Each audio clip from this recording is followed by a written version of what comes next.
that policy was changed. We would say on the actual policy when it was changed, but it's been quite a few years where it's been in the locked vehicle.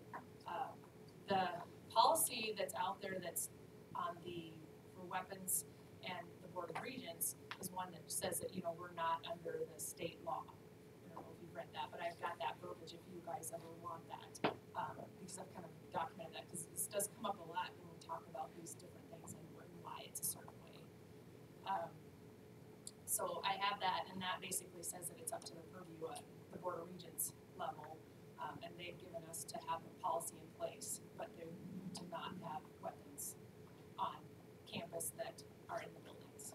That's kind of where we're at on that. So I'm really interested in what the survey turns out. Right now there's some work on some legislation that would allow campus safety on our campus to potentially, so right now campus safety on our campus could not carry a weapon or a gun of any type, but there is that out there right now. So we're going through this time, so we'll have to see how that ends up turning out. Because right now, how it's stated in law is only SDSU and USD can have a police force or carry weapons. So if it were, and I don't know if you know this yet, but with that piece of legislation, if the person that was campus safety was not a, I guess, a police officer or a trained, I don't think it would be allowed to have a. They wouldn't be. One of the things they told us, and this I need to do a little more research on it, but one of the things that had been told to us before is that unless we were a certified law enforcement agency, you're not going to be able to carry a weapon. So we're not going to just put, you know, somebody out there with a weapon. There would definitely be a lot of training that would have to go with that. And you know, our thought too is that you would have to have certified law enforcement, most likely.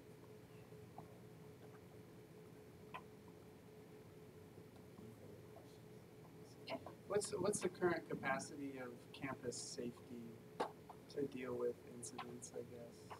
Capacity. Well, we are just a safety. Rapid City Police Department is our security when it comes to, you know, I'd say that they're not armed, so we don't want them running into a situation that's occurring.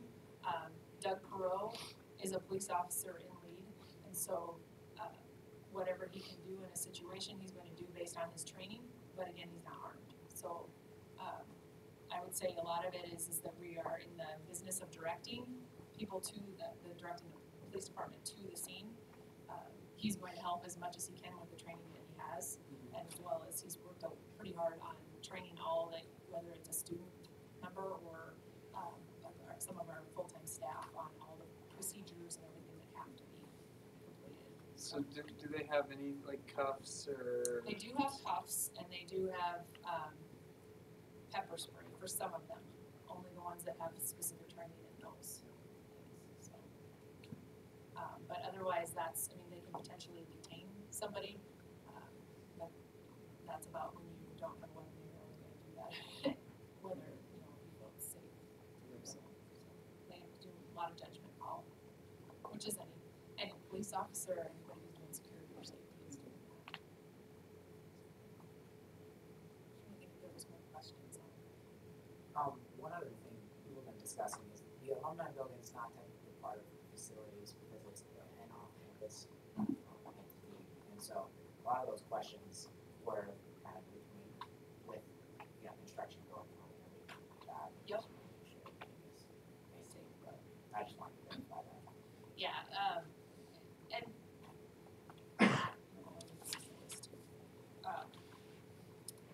as far as that goes, we're in contact all the time, so if there's any ideas that anybody has on things that are not going right, I would definitely say to pass them on to me, because I can talk to Joel Kinkart over there on that, and then we can also talk directly with school, because Michael Van Halter, who is the project manager, we're very much aware of who's on the project and all of that, so we can kind of try to address issues that are going on.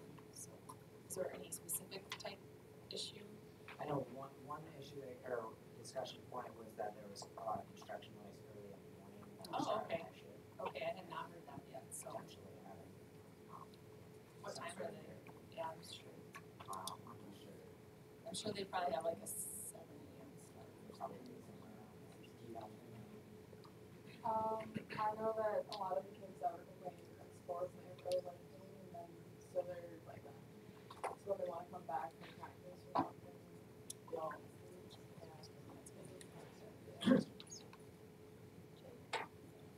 This week it's been like a 6:30 a.m. start time is what I've been Oh, waking up to.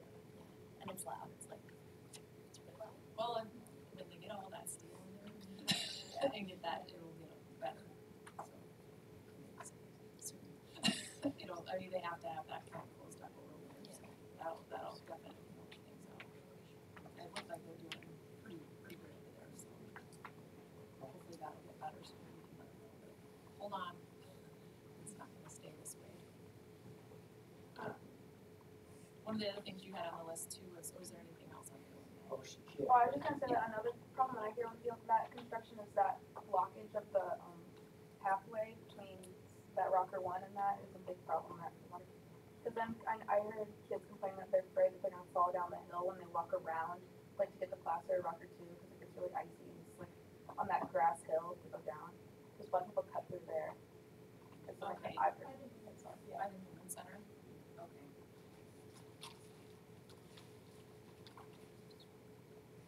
Yeah, I might have to go look at that. I'd say another concern with that was just the safety of people crossing the street from the Civic Center towards the Newman Center. Just that there's usually trucks parked along that. There's a lot of people biking, riding skateboards, walking in the middle of the street towards them because there is anymore. And a lot of people not stopping at those stop signs, which is And then one other thing is there's a fire hydrant there, but it seems to be leaking all the time. There's always like water dripping, and then it freezes. Okay. And then there's ice. Yeah, they put a box, I think. On this corner over here. Yeah, in the corner of the three-way intersection. Yeah, and I can attest to that, to the people walking in the street. There's been some times where people just appear and you're just like, and it's nighttime, and just because there's nowhere else for them to walk. You're talking more on by Kansas City? Or Yeah. And I mean, also along right where they are building the Alumni Center, but I don't know if it's just, I mean, it's just hard there with also people, all their parking and equipment, Yeah. that there's no room. I'll take some of the fall for it. I know that people are not liking those fences that are diverting people to have to go. And the only, we were trying to get people so they're not walking in the middle of the street is why it was done that way. I know it's not, no one's a fan of it, but that was a lot of trying to get people so they're either going on the crosswalk at Birch and St. Joe. I think we probably still need to work a little bit, especially with snow coming on the Kansas City side. I know if you're trying to direct people towards that crosswalk, to cross Birch, most of the time, as soon as that fence ends, they cross. And that's where it's gonna, people come right And out, if you're, and if you you're almost swinging in like, from St. Joe, like driving, you're right there. Poor bagels. That did happen. another one. I don't know if this is like your concern, but like the sidewalk or the crosswalk that's right by the construction by the fire hydrant is like not very. It's like barely visible. And probably, it's not gonna help right now, but we could probably get that in for next summer for sure to get it redone. I know there's been like a lot of accidents that always happen with the crosswalk, like in front of Rocker One that crosses with St. Joe's. I was thinking that we could, I know like back home, for like super busy traffic areas, we could maybe cross and have like big overhead lights that flash so you can see further away because there's been a lot of like rear end accidents. Oh, really? So if we could just alert people that there's people crossing before, or like you can see further away, it might prevent accidents. And that's like coming out of that Rocker One parking lot, the Rocker One and Two parking lot? Or It's like coming- it's the corner of Is that Maple? no, it's Birch and St. Joe's. Oh, first, that one. You're just saying flashing lights a little further down, but Yeah, or like an overhead, like I know like where you push it, like can was that big see. one? Yeah. And it's like flash They have one by above. Storybook Island. Like, Yeah. there's Yeah, yeah. overhead lights. Yeah. I don't know if that is a city one or It's, but yeah. We were trying to go for, you know, as you're talking about these lightings, over on Steel Avenue where you can go to try to get to the bike path. I've been trying to work on that for quite a while to see if we could get the same type of some sort of crossing signal there. And the last communication I had with the city was they wanted to do some more studies, because every time they do studies on there, they say we don't have, the traffic and the pedestrian, and then, but you know, what happens is somebody has to get hurt before we do something with it, and I don't like that idea either, so we can keep on that one as well, but do you guys feel that the push button at Birch helps at all, or not really? So, You're saying helps, but just still isn't enough, is what Still I'm not hearing. enough. sometimes I just see from a distance when you have cars parked on both sides of the street, so it's. well, there's some better technology ones, which we were kind of hoping that maybe they would let us, so what we told them we would do is we would go ahead and buy them with some of our funds, and as long as they put them up for us, because that's kind of how we did that other set, we had to buy those, but there's some better, more visible ones out there now that would be nice to try. And I know they're trying to always have the same thing around town, but it would be nice to try something else if it worked there. Maybe we could do something like that. I can ask again on that one. Other, I mean, safety type things, these are good to, we'll do a walk in February, the coolest part of the year, to look for some of these things too, so.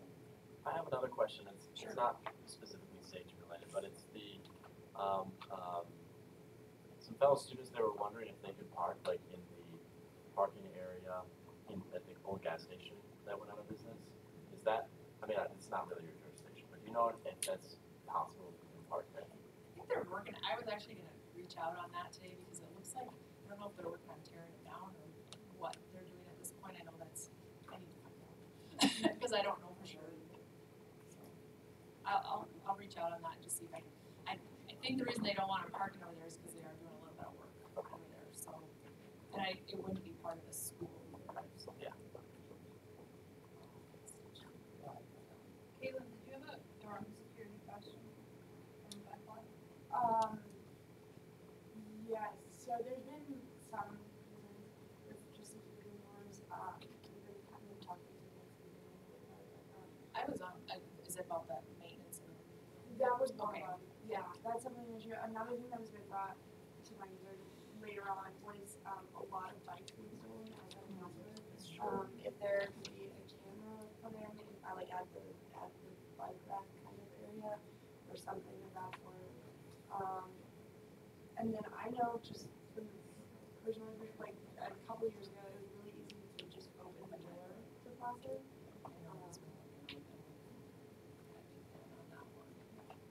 And I know also there was someone like climbed through a window, like someone not a part of the school 2 years ago, I think climbed through a window on the first floor. So I think that's, I think also like as students to just that. On the bikes, is it the, cheaper locks still, or has it been the hard,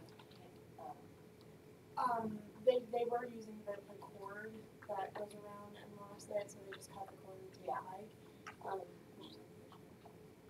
and again, just remind friends to go get those heavy duty locks, because I think the difference between bikes stolen, it really depends on those locks. The cameras are a great idea too, if that's I can possible. ask about that. One of the projects for next summer is trying to put one of those covered bike racks over at Placer.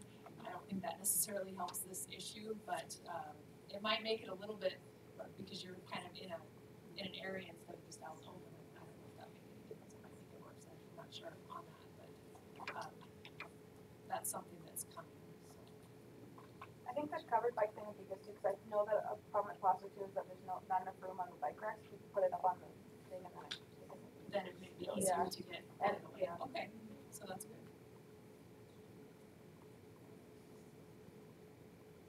Any further questions? I know there was one more thing on that, the tree location. Yeah. Okay. Was there, do you want to? Yeah, I'm Jacob. no, actually, the person had emailed you. That I guess are you meeting tomorrow at 8:30? Okay, I I didn't thought know I what sent, they actually ended up I thought I saying. sent you an email. Yeah, it is With that. tall grass. With tall grass. Yep. But all of you are welcome to that. Tomorrow we're talking about what the possibilities that we can do at that spot with the architect tomorrow. But I guess I didn't know what your plans were as of right now for that area before talking about doing anything.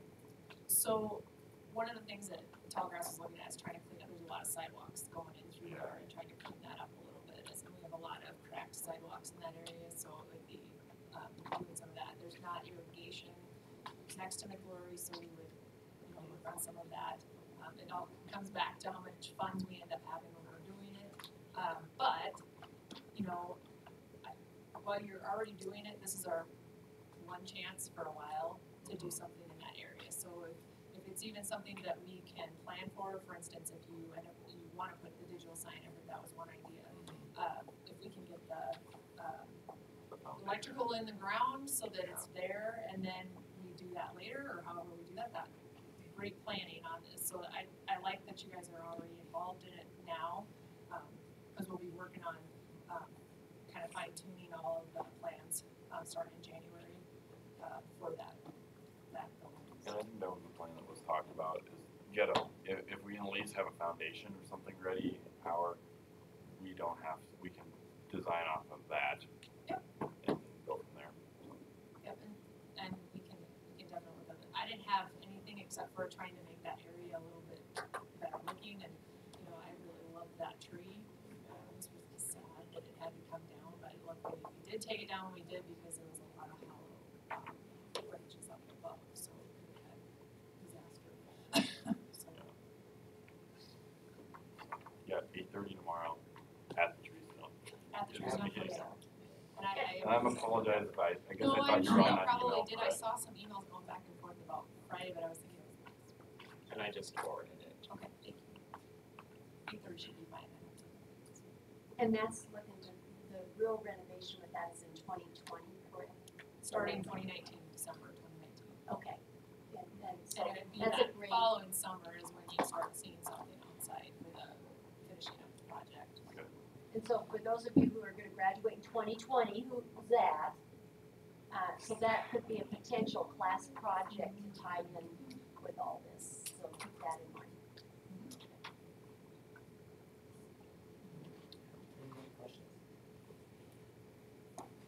One more thing that I had too is that some people in Peterson Halls were I don't know, the kitchens have just been getting disarray, especially the water Okay. floor. The sink was not working. People try and go cook and you walk around and all your stuff. But I guess I don't know. And there's no fan above the stove. Was there one or is there not one? There used to be one. It looks like Yeah. it's like an empty hole. I'm like, does this just vent to the ceiling tiles or something? Is it getting reported? It's been. I mean, it's like the sink does not work. It's taped over, so it's Yeah, like I it was says waiting it's been. on So like materials. it's just. But I don't know if there's like how much of. I guess my question is how much of a backup is there on getting repairs because things seem to be stacking up. So plumbing, there's a pretty big backup because we have one plumber. And so one of the things that we've been working on is some of the project work, we just have to go outside for some of it because by the time Vince gets through all the clogged toilets and the overflowing things and tries to get back to like a project, sometimes it is taking a little bit too long. So that's one of the things that we are definitely looking at. But that's good. Yeah. I I like the just wanna let feedback on that people because know. that just pushes me more towards having to, because sometimes it's better for us to hire somebody in who can do it, they probably can do it in less time and potentially even less money, except for they're already budgeted, but less money because they can sit there and do it for 2 hours versus I'm pulling somebody off every 10 minutes to go someplace else. Yeah. I will check on that. And the maintenance things too, we have a new work order system. And so we're hoping some of that will help us get the data out a little better so we can closely watch some of the things that are holding out there a little longer than we want them to. So.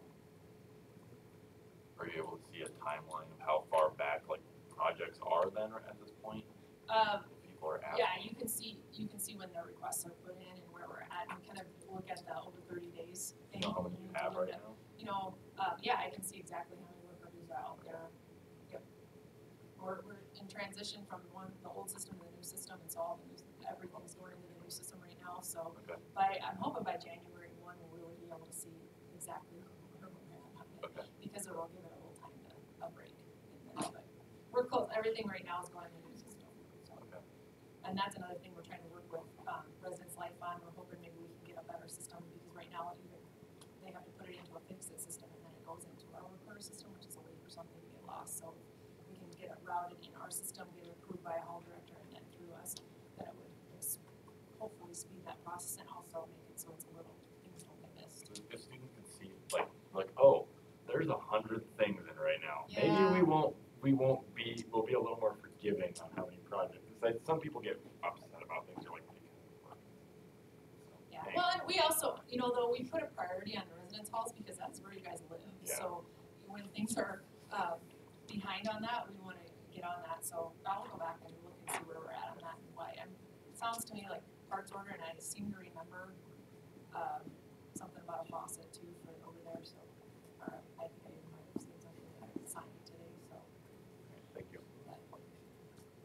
I'm not sure if it's in your jurisdiction, but I figured I'd ask you anyway. Over the summer, I helped with a camp, and we noticed a couple times that the students were going off campus without any sort of like adults following them or anything. Is there any way we can have tabs on them better, or train the student workers to focus on that a little bit better? I can find out. I don't know if it's anything that you can help with, but I was just wondering if that's something. So it's a high school. Yeah, age. mostly high school.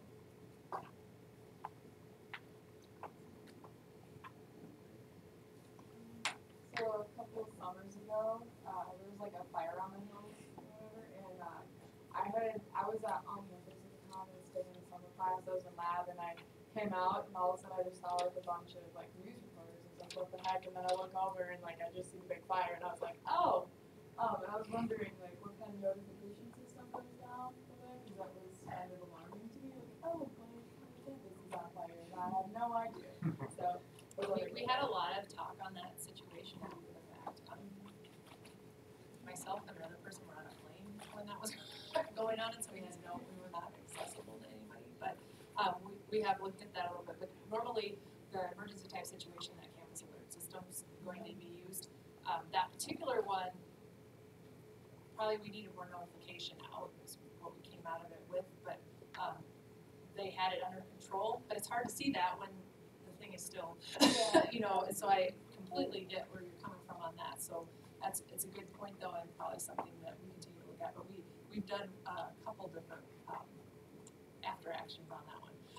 So of how we do things better. So definitely a good point. And we do, from the emergency standpoint, we just did an exercise a couple weeks ago, our emergency management team. So we're continually doing those, and that was one we made in-house, and Courtney helped with it. We've got a chance to practice some of those things that we have in-house.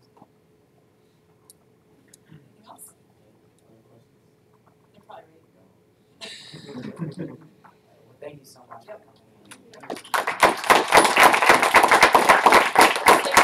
If you guys have other things that come up, just shoot me an email. I can get you back replies.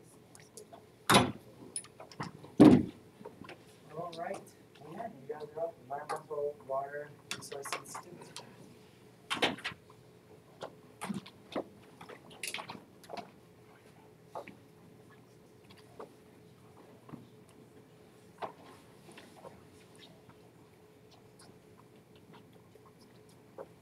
Thanks for having us. I'm Jason Phillips. I'm the vice president. This is Ollie. He's the president. My name is Ali Shahid. I'm a president of EWRI. EWRI stands for Environmental and Water Resource Institute. The idea to create this organization, we had a conference in this summer in Minnesota, and after that we decided to form this organization in our school. It's kind of related just to environmental and water resources issues, related issues. And it's a graduate student chapter because our school is already created the ASC undergraduate chapter.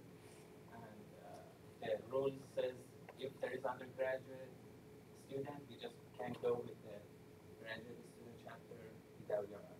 And we created some slides that Jason will present about that.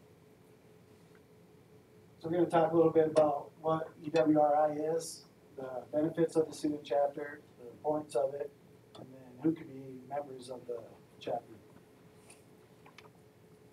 So the mission statement for EWRI is the goal is advancing water resources, environmental solutions to achieve sustainable future. It's one of 9 ASC technical institutes, and so for all the members, the professions, these are a list of all the professions that there's members of. Next slide. So there's quite a bit of benefits. Some of the benefits for students is they're going to be able to be a part of the largest civil engineering networking in the world. Access to their comprehensive communication, networking, and learning resources. Access to a wealth of benefits to serve the students throughout their career. They offer student competitions, career planning sessions, and other opportunities for students to grow. Some of the benefits to the school is that there's national recognition, financial support. We've already got $1,500 to help start up this student chapter. Discounts to technical and academic resources and to help develop student skills. For the community, we got opportunities to improve infrastructure, help strengthen K-12 education, and provide resources to assist in health and public health and welfare. Next slide, please. So importance, as I said, the national recognition. We'd be one of 7, there's 6 chapters right now. We'd be the 7th one. So we'd be up there with Carnegie Mellon, Pittsburgh, Virginia, Colorado State, or some of the other student chapters throughout the nation. So it's a unique opportunity to kind of put South Dakota School of Mines on the map, and especially in the area that we live in, it's such a unique area as far as water resources. If you go to the next slide.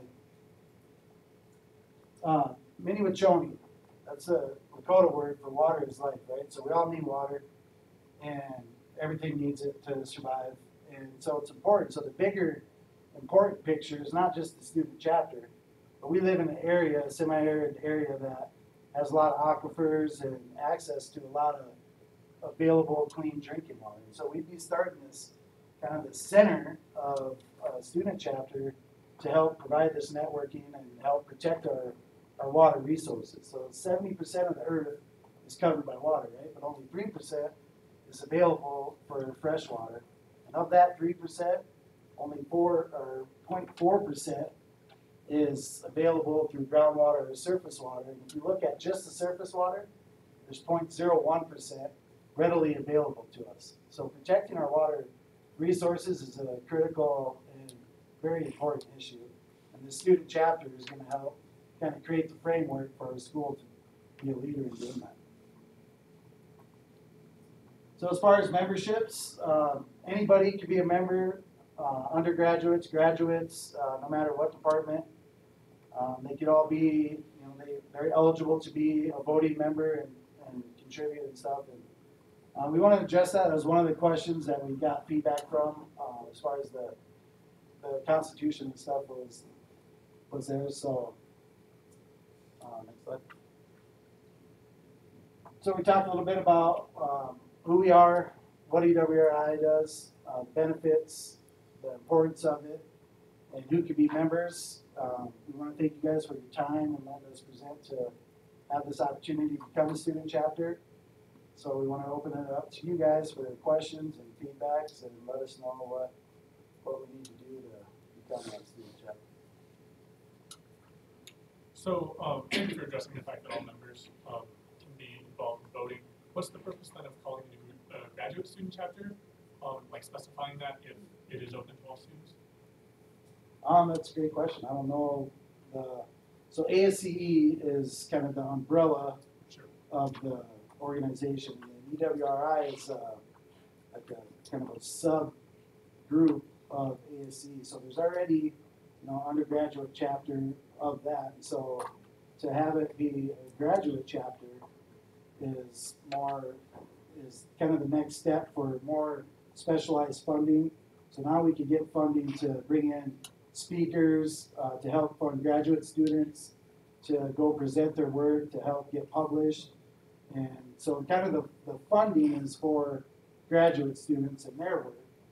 But as far as the membership, it's open and encouraged for everyone to be members, to my understanding. I could be wrong, I'm not 100% sure if that's correct. But.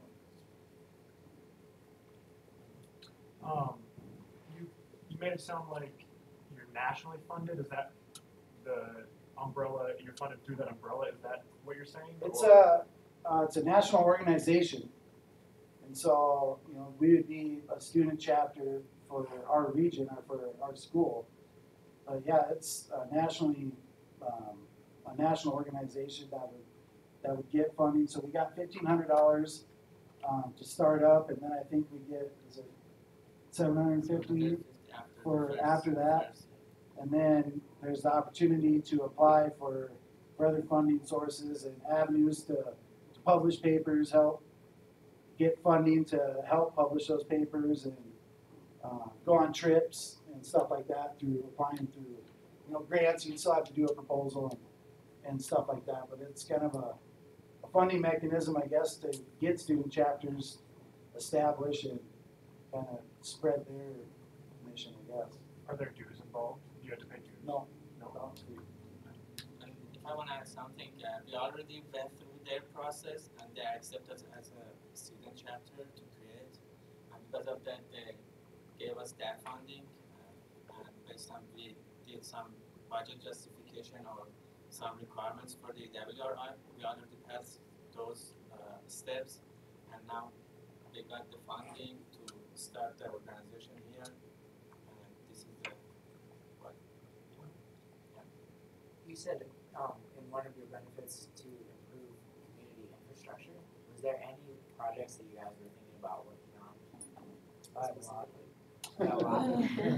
So you guys are meeting at that tree stump in Tallgrass? Yeah. I've been in communication with Tallgrass, and so I kind of specialize in low impact developments and green roofs. I installed a green roof at the airport. And so doing those types of projects, and we'd love to get the school more involved. And you guys are involved in questions, and I was going to start asking questions to Gerald and see what kind of metrics they got for sustainability. And I would encourage the Senate to kind of push those issues too. And what kind of process do they go through to have a sustainable project? Getting stormwater involved. I wanted to ask, what do they do with all their snow? Do they put it on the pavement and let it drain into the storm sewers that go into Rapid Creek? Do they put it on the grass and let it soak into the grass? So these are some of the issues and topics that we're working on that we would love to get involved and have the school be a part of and work on projects within the school. Because it seems like it's pretty isolated and separate as far as what facilities is doing and what the school wants to do and stuff like that. So we would encourage any kind of ideas, or would love to work with you guys for sure. Are you part of the EPICS? Are you involved with the EPICS program Yep. here on campus then? Yep. Okay. So I'm not in the EPICS courses, but I help advise some of the courses. So I'm an advisor for the soils team. They're trying to develop green roof soil mix for our local area. So yeah. How many people are currently interested in your organization? I saw the list. It seemed like there was quite a bit. I don't know. Organization. So there are just now we bring 6 people are here, but in our departments there are some students still they want to be a member after our organization. Everything will okay. We want to invite students, hydrology, water resources, environmental, all of the students, and as we know or to know, civil department here, the water resources is very high level. There are some faculties. I mean, the civil department branches the water resources. We have a good faculties, and types of Do you know organization. how many were on that list though? Was it like 15 or 20 students that were on that? On the list? Right now, we just added 15 because there was, for the Miles Link to go through the next steps, there was mandatory for just 15 members, but I'm pretty sure we can have more than that. Do you plan on asking for any SOAP funding for your organization? You know, we weren't aware of it until we met with Summer, and then, yeah, we're definitely interested in any sort of funding. So are there like national conferences that are hosted in conjunction with like the national organization? And if so, will you guys be attending them? Yeah, yep, so like the one Ollie went to last year in Minnesota, you know, so the school, they have EWRI conferences throughout the nation, you know, they're kind of staggered throughout the year, you know, so we end up going to the one closest to us is either Colorado or Minneapolis. And so I just submitted the abstract for one in Pittsburgh, and so, yeah, we definitely plan on attending conferences. I just have several questions. So then at these conferences, would you allow any student, was that like not taking into account like their major or their undergraduate, graduate, go to this conference? Like it's not limited to just graduate students, correct? I don't know if the funding covers, so that's another good question, and I'm not sure if I could correctly answer it. I'm not sure if the funding allows to cover expenses for undergraduate students for the graduate chapter, but that's a great question that we could get back to you on and find that answer out of how that funding mechanism works to be able to, what level of students that the funding would support, I guess. Does that answer your question? Yeah. So does that, are undergrads allowed, like, can they go to your conferences then, the national conferences? Yeah, I believe the undergrads can go to the national conferences. I just don't know if Your funding. the funding would cover like their travel expenses Okay. or something like that. But if they have paper and we're, you know, presented an abstract and we're accepted to go and like present there and stuff, then they're, so that's a good question that we can bring up with EWRI and see how. And that'll be your funding here, that's, we want to know that. So the SOAP, so I guess I don't know how the SOAP funding works, or what, does that SOAP funding help cover those types of expenses, or I guess I'm not with the SOAP funding? So the way SOAP funding works, to initially qualify for SOAP funding, the organization can't be exclusive and define our constitution as GPA or major. And so like it kind of gets a little difficult with the whole graduate undergraduate thing, but we can discuss more with our finance committee and your organization too, Okay. to make sure that we're on the same page. We have a meeting this week, if you want to talk with us after, we can get you in there. You did mention working with K-12 community, I assume here in Rapid. What kind of work would you do with them? We bring, like last summer, we brought well, it might have been the summer before, we brought Rural American Initiatives, which is a local nonprofit that helps underserved and mainly the Native American community. So all their kids came and we did low impact development, kind of tour and took them to the creek and green roofs and different group projects. They developed a PowerPoint presentation and did a little mini design shred. So we had them up here at the school and did kind of a whole day deal and got to expose them to the university and got to take them to the all-you-can-eat buffet. Was probably the coolest part for them all. They got to do that. Do presentations at schools. So at the high schools, we're working with Central and Stevens, and mainly at high schools. We've done a little bit at the middle schools. We tried even getting in with like Meadowbrook and the different elementary schools. You know, to be able to, because to get this change of green infrastructure and sustainability and stuff, it's a process of thinking and changing to encourage that. You know, and so we feel the younger you can get that message out, the more effective. By the time they get to school and they've already heard of low impact developments, then it's a good thing. Yeah, because right now I've talked to a lot of people at school that have never heard of low effect buildings. You know, so that's kind of the goal, another goal of it. So you mentioned, is there an undergraduate program here that is similar to this? Well, there's ASCE is like is the main organization. So there is an ASCE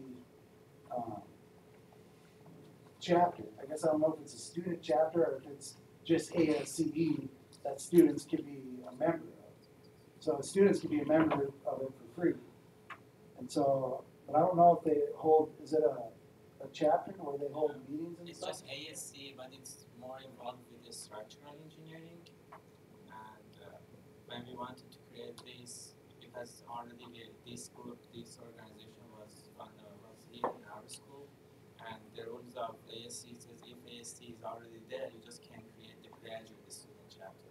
But about the membership or other stuff, undergrad can be member and voting member, and there is no problem. So I guess that's the big difference is ASCE is civil, which there's a General- lot of general. things for civil, right? General. And so the Environmental Water Resource Institute is focused on that environment and water. It's more specifically than the bigger umbrella of civil engineering. Any further questions? All right, well, if you think of anything else, we'll definitely shoot you an email or something. Yeah, thank you very much for your time. Thank you.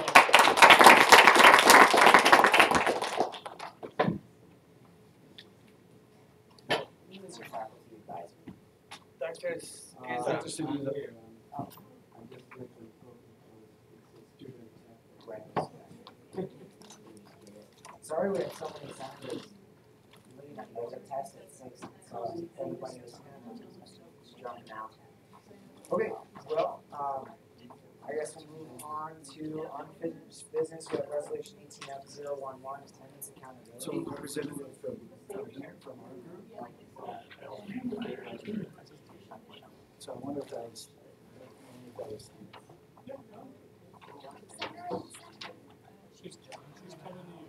Oh, it could have been John. Oh, wow. Yeah, it could have been John. That's this Friday afternoon. Everybody's name too, get Brandon, save Yeah, I wouldn't even know where Yeah, I'd have to look and see. it's on yours. I think I only have 2 days. Are you available at 3? Friday? So, Jay, Well, they're having Friday.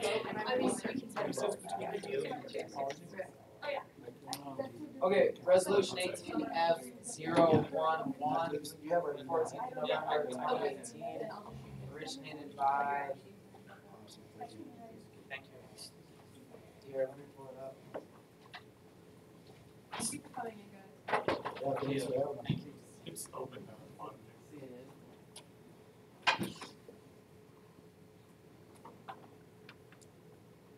Sorry to interrupt you, can I get that? Oh, yeah. Top secret information.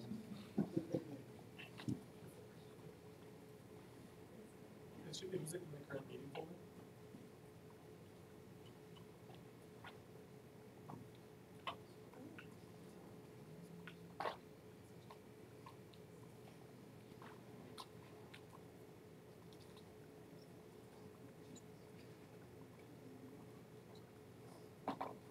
Okay, resolution 18F011, 7th November 2018, originated by the executive board and presented by Vice President Russell first and myself second, whereas it's the second reading and yeah. Any discussion on the resolution?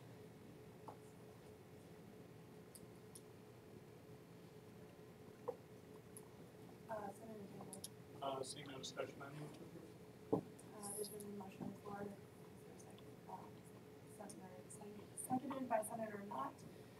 We will now move to a roll call vote. Campbell. Aye. Holton. Thalen. Yeah, sorry. Guthrie. Aye. Reel. Aye. Blau. Aye. Pinto. Aye. Rogers. Aye. Taliaferro. Aye. Schumann.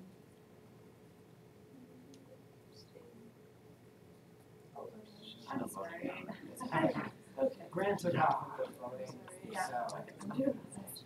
Neville. Aye. Schnott. Aye. Kleinsausser. Aye. Duclay. Aye.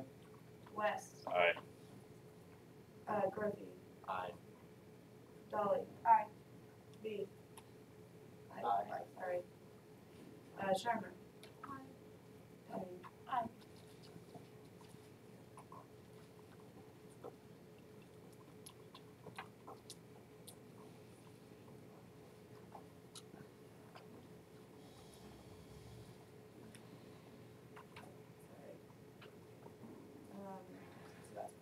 Okay, resolution passes.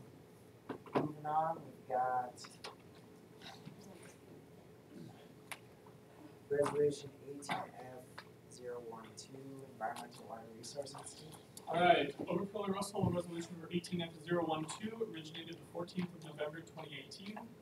Originated by the Constitution Committee and presented by myself, whereas adequate interest has been expressed by students wishing to form an organization, Environmental Water Resource Institute Graduate Student Chapter, EWRI or EWRI/GSC. And whereas there are currently no organizations that overlap this interest, and whereas a constitution has been constructed and reviewed for said club, and therefore be it resolved by a majority vote of the Student Senate and the signature of the Student Association President that the Constitution for Environmental Water Resource Institute Graduate Student Chapter be approved, allowing for formal recognition. Any discussion on this resolution? Maybe Summer, you can clarify this. So the way I understood it is that any SD Mind student can be a part of their chapter, but as far as nationally, they don't know, or I think anybody can be a part of it. They're just calling it graduate student chapter as far as the study opinions. That's my understanding.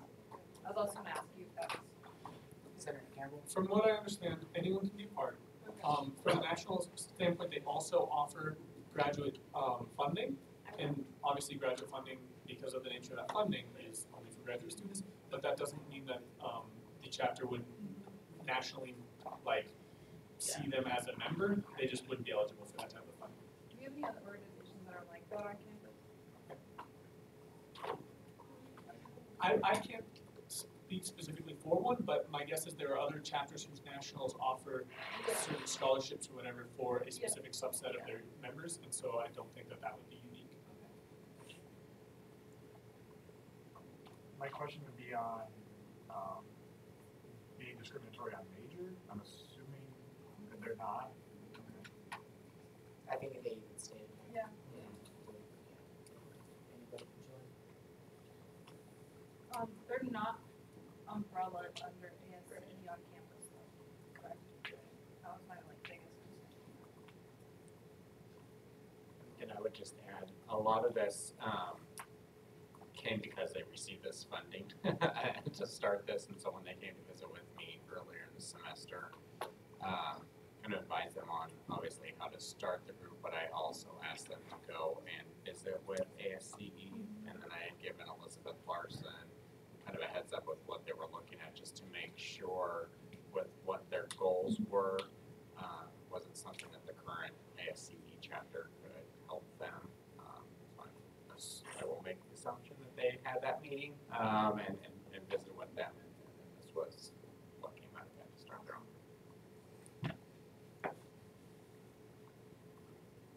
Anything else?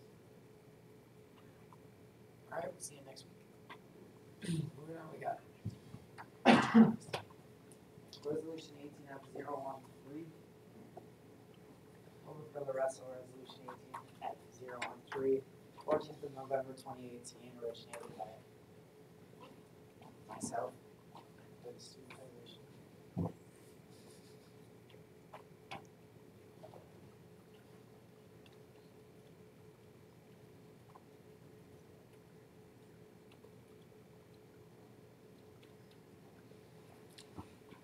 Presented by myself, whereas the Board of Regents detailed their budget request priorities for the year in a press release on Friday, August 10th, and whereas Duclay's promise is a phasing program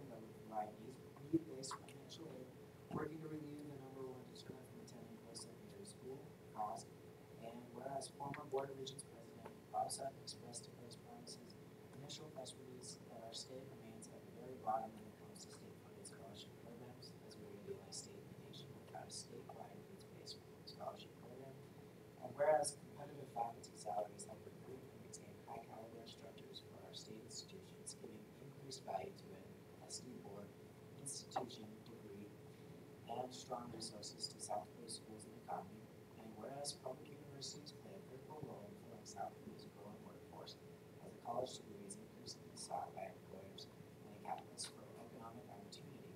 And therefore be it resolved that the South Dakota School Mines and Technology Student Association Senate supports and echoes Dakota's promise of faculty salary competitive as the top two priorities for the state's institutions. And further, we strongly encourage on behalf of South Dakota Public University students that the government do reference these requests in full and FY 2020. Little background on this resolution. The Student Federation drafted this as just echoing what the Board of Regents are asking for their funding. I talked to President Rankin as well, and they've been discussing this for Board of Regents meetings for a number of years, I know. And so essentially what this is saying is just we are in support of what the Board of Regents are requesting, because that's what our schools are needing. So I do have some further documentation or information about salary competitiveness with our states and other states surrounding that I can pull up if you guys want to see. And then Dakota's Promise, I believe, Dina, correct me if I'm wrong, anything that the state gives us, we will be matching. That's what the proposal is, yeah. Is. So the school will have to fundraise 50% of whatever the state gives us. So, and Dr. Rankin and all the other presidents in South Dakota are in favor of that as well. So, I guess you're right. Yes, any discussion? Senator Reel, did Dr. Rankin, kind of outline how they're going to be fundraising, like in alumni or? Essentially all of the resources that they have now, unless you know.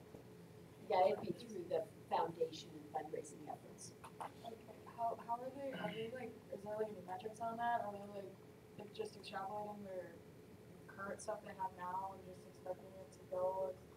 Like, I don't know, I'm just. Yeah, there's actually been a lot done with that with the strategic enrollment planning.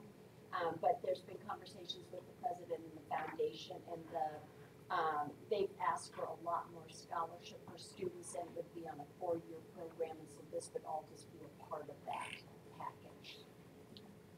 But it's extensive.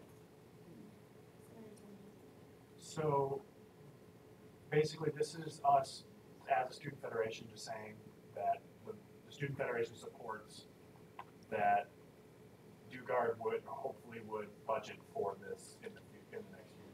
So it's kind of, this is where legislative, or I guess our student government, student federation, Board of Regents kind of bogs us down, but this is only saying school lines, student senate, so that we can vote with a backing from our school in the student federation for this resolution that's going to be given to the Board of Regents. So it's kind of that process of going down the line, so that once we get to shed, you guys are also going to see is that we're going to be voting on actual legislative policies, and what is best is if we have backing from each school, so that we can really say, yes, our students believe in this, and so this is a way of doing that. And then kind of follow up with that, you said you had more documentation regarding this. Does that go to kind of explain the plan on the state level of like how the money is being distributed? So this is for as far as the salary competitiveness. Or either, I guess. So Dakota Promise, I'm gonna have to find more, I guess, information research. But as far as this is their projections for salary competitiveness between our state and surrounding states with or without the increase. And then there's also, and I don't know if you can pull it up, there's a link I can send out that has one of data for the surrounding states. I'm a little confused with this chart. Because it says fiscal year 99, fiscal year 06.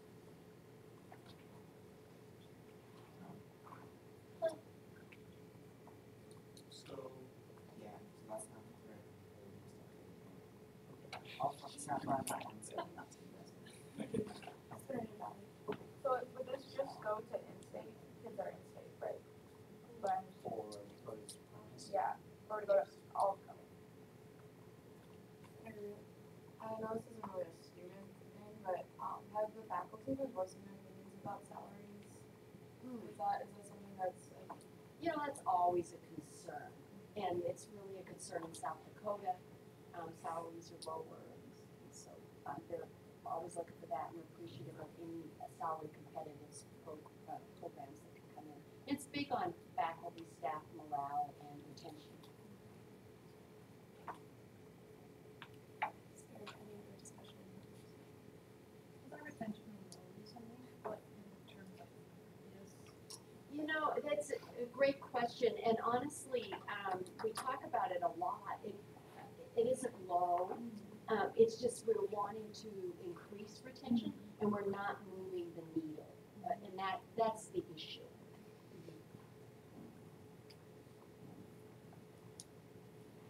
Seeing no further discussion, we'll see this resolution again in 2 weeks.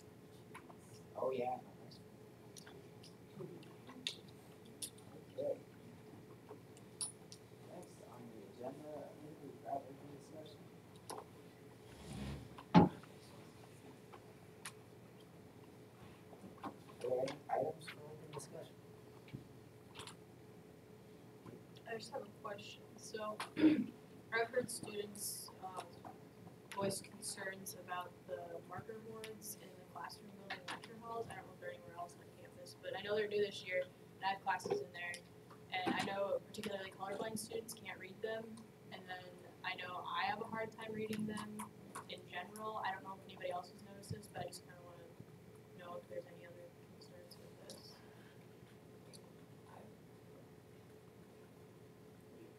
I mean, I personally don't have an issue with them. I think I see fine, especially with like black, and there's not a glare on the whiteboard, which is nice. I don't know if that's why they chose them, but I could see where there could be an issue with like lighter colors or like, I don't know if they're different than the ones that are in McClory. The ones in McClory are very glary. They are. Okay, well, this actually goes back to a conversation that's very active, at least within McClory, and this is getting a little away from your topic, so I don't want to get too far away, but the retention of a lot of staff and students are pushing for the retention of chalkboards in McClory, and there's a number of reasons from ranging from ITS to maybe cost as well. Sorry, Shelby. And so I think that that's something that we should keep our eye on. As for the classroom building ones, I don't have input. I know, I guess, as a colorblind student, it's just generally hard to read any color. Like, I'm just going to be honest, like, it's just something to kind of deal with. Just clarification on chalkboards too, or just on whiteboards with colored white? Say that again? You're No, chalkboards are very easy to read. Okay.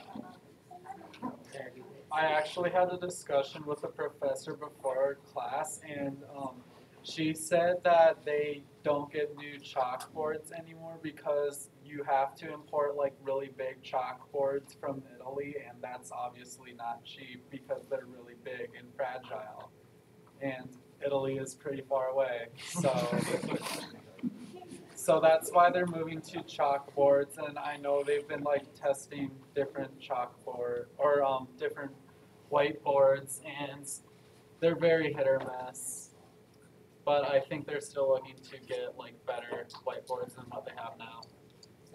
I think and a complaint that I've heard from people is that the professors are just using light colored markers, and I don't know if it's because I know some professors have to bring their own stuff, so I don't know if they're just, maybe we're just like, hey, no orange markers in here right now, or, stuff like that. That's what I've heard from complaints. well, I think it goes back to, so you buy all the colors, right? You put them out there. The teachers are gonna grab the darkest ones to use because that's what makes the most sense. But it's kind of like the USB ports. You try like one marker and it doesn't work, and you like flip it, you get a different one, it doesn't work, and then you grab the original one, it works. That sort of thing. And so I think people end up with the light color because those are the ones that don't are the ones that people don't want to use, so they have to use them. That makes sense. Okay, you're talking about the ones in right? Like the 204. Yeah, so to me, you also see like a glare, like a double. If you're not sitting right in front of it, you can't read it at all. So I am also kind of partially colorblind. I'm blue, black, and purple. I can tell you about that later. But I really struggle with the double thing because I have a hard time with the black on gray, and then having a double one is like I'm out. I'm just gonna assume what you're saying is what you're writing. And especially like chalkboards, if the professor decides to create it with both blue, black, and purple, I'm out. So that's kind of my 2 cents. But I also can see where like the glare is the number one thing too.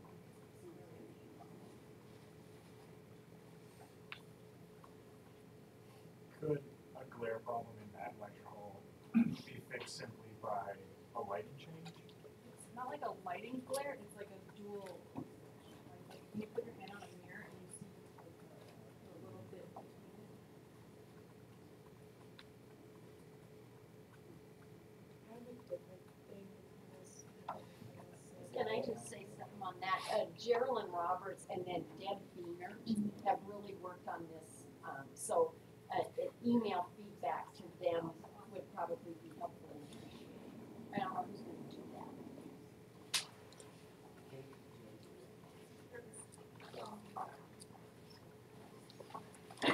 You can say I suggested they write it.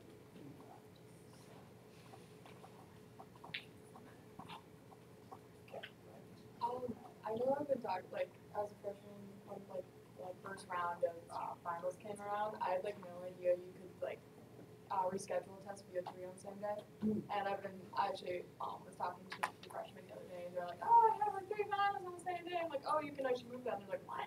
So I think maybe sending out a school-wide email would be good, just a reminder, or maybe just like, hey, you have to go to facility, or not facilities, but I don't know, wherever you have to do it. I haven't never done it, but just a quick how-to so they don't freak out. Would you like me to send a note to the registrar about that? Yeah, I didn't know this. Date already passed though? I think it's like early in the semester. Maybe they'll be weenie. Oh, well, I'll pull up the policy. Okay. Teachers like to know ahead of time, they don't use rescheduling, so it's that time of year. I'm also passing around Bean Boozled. Oh, you Dare did to want me try to get that. that. So, we ended up having a meeting today, and there's leftovers, so if you want to try something that might be Are we supposed to speak out if we get a bad one? Just don't keep it. Anything else for open discussion? I guess, did you guys hear anything about like screening with these girls and mentoring for people who change their major stuff? Not as far as I've heard a lot of like, talked about people, trying to hear back on that. I've heard a lot of other issues, so I wish I also had that, Quick reminder again, 8:30 tomorrow, meeting, tree stump committee. Any of you that might not be going or not want to go, is there anything you want to add right now or suggest? Yes.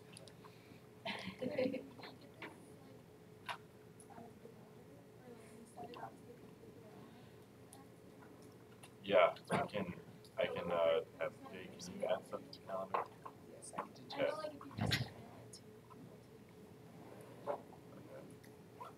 I don't really have a committee put together of people, so if you like, nobody that message me if you want to be a part of it, so like let me know if you do, because I do have an email list, but it's a lot of administration faculty.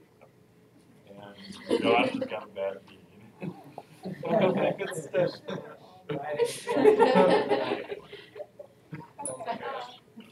So it's for Diwali. It's this Saturday, 5 p.m. Please come and it's free food, cultural performances, and then fireworks. So please come. Any other open discussion items? Good talk. On the policy, if a student is scheduled to take 3 or more exams, last or final, on any one day, then the middle exam of the day shall be rescheduled for this student by the instructor upon the request of the student. The student is required to make this request at least 30 days before the last day of regular classes. Nobody, teachers don't really know that due date. And it's on the So- schedule either. Yeah. Yeah, so, I just remind us. yeah. Diwali was 5 to when? 5 to 7. 7? I was just gonna add, it could be something that if freshmen, like, if teachers don't announce it, they could add that into the orientation schedule, like having a slide and welcome. to Well, and I think the recommendation would be that it should be added to the final Yeah. schedule here, and then it would be seen.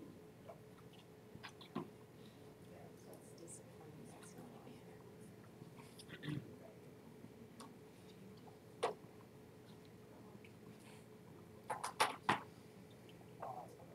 I would like a senator to hold this accountable a little bit, and so if I write this note, what senator should I copy so that, okay.